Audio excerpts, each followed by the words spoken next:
But I have to ask you at least one of the questions that like any young boy would ask. What's the coolest thing that ever happened to you? Like, what's the craziest thing that ever happened to you as an FBI hostage negotiator? Give me something like really a great, amazing story, just for the hell of it.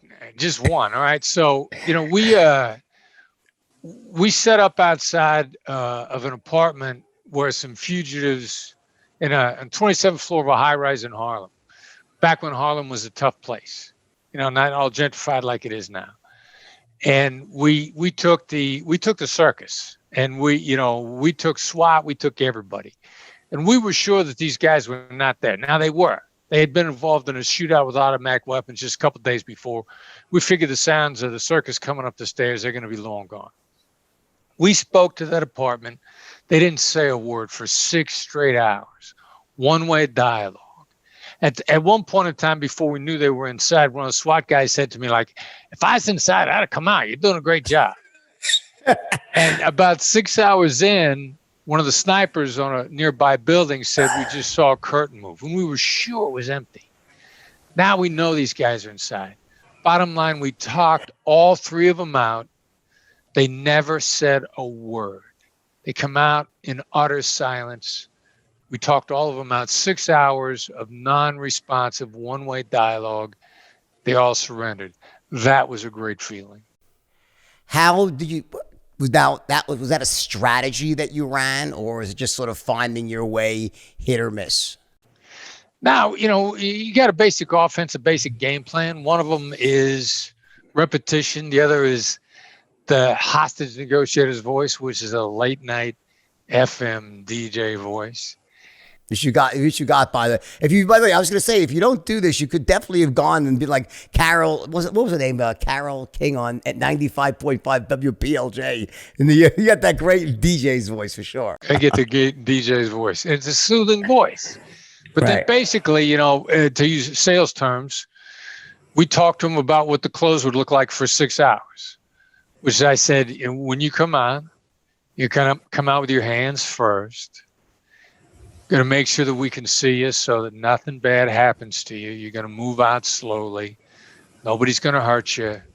You're going to be treated with dignity and respect. So we're painting this picture of a peaceful surrender where nobody gets hurt for 6 hours. And finally, they're like, well, these guys aren't going away. I might as well come out and not get hurt. And they came out. Right. She just wore them down basically with repetition and sort of language patterns, almost hypnotic language patterns where you're just implanting that same thought again and again and again. Yeah. Yeah. And then, like, we used a total of 3 negotiators.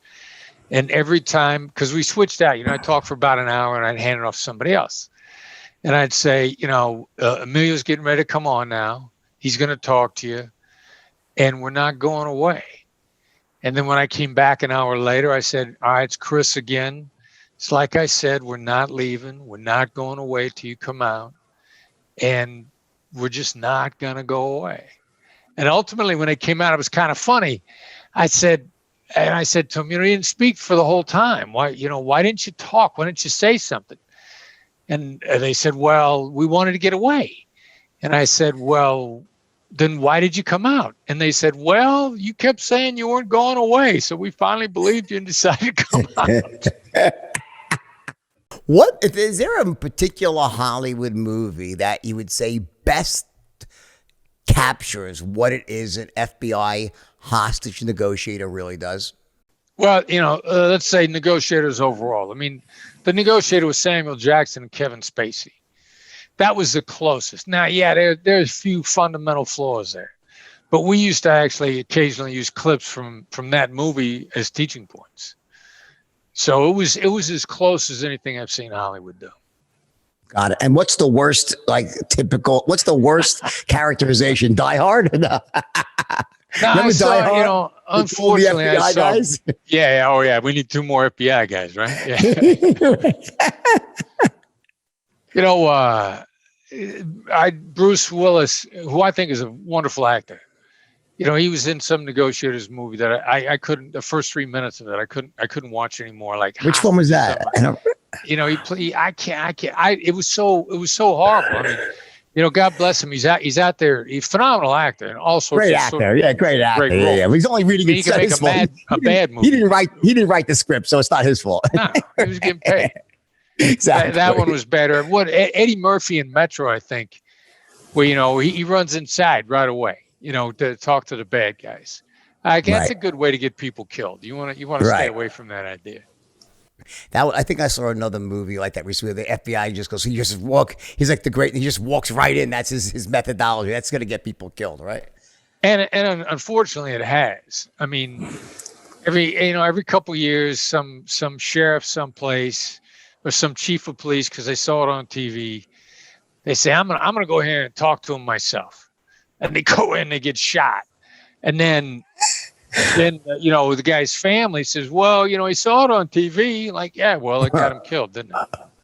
It's for again, I'm intrigued by more of the FBI stuff for the sake of great stories, but I also want to get the business parallels to that in the world of business and sales.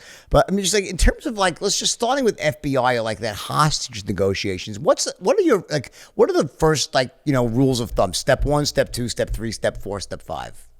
Is it go like that? Yeah, no, we're gonna want to get the conversation started as quickly as we can, because as soon as the other side starts to hear my voice, from that moment on, I got influence. So I might as well start building my influence right away. I got an opening line, and after that, it's complete ad lib. But there's certain things that I'm trying to do, which is calm them down, reassure them, start painting a picture of coming out safely. Got it. So basically, we're not leaving, and the only way out, come out slowly, calmly. We're going to show you dignity, respect. No one's going to hurt you, basically, right? It's an easy, peaceful, painting a picture of a way out that doesn't have them or the people that they're with end up dead and complicate whatever they've already done wrong, basically, right? Yeah, and exactly. Don't want to complicate it. Want to retain dignity. I mean, the reality really is, you never know what a jury's going to do at a trial. So no matter what you've done, you got a shot at mitigating it. When I was in New York in the early days, William Kunstler, a famous radical attorney, I remember him. He got, El Sayed Nosser assassinated Meir Kahane, the founder of the Jewish Defense League. I remember the whole thing happened. I remember that. Yeah, sure. Kunstler is Nosser's attorney, gets Nosser acquitted of shooting Kahane at the state trial. Nosser shot Kahane in front of witnesses. Gets Nosser acquitted of shooting of the murder. He gets convicted on being in possession of the gun that killed Kahane, but he doesn't get convicted of the murder. How is that? How do you do that? They convinced them. Kunstler came up with a story that Nosser, as an Arab, was standing next to Kahane when he got shot, and everybody said, "Get the Arab." And so Nosser shot his way out of self-defense because he was going to get blamed for the murder. And Kunstler spun a good enough yarn that the jury reasonable doubt. Yeah, sounds like jury nullification more than anything else. How many years were you with the FBI? 24. Did you know Agent Coleman, who is now a friend of mine? I love the guy who chased me and got me indicted.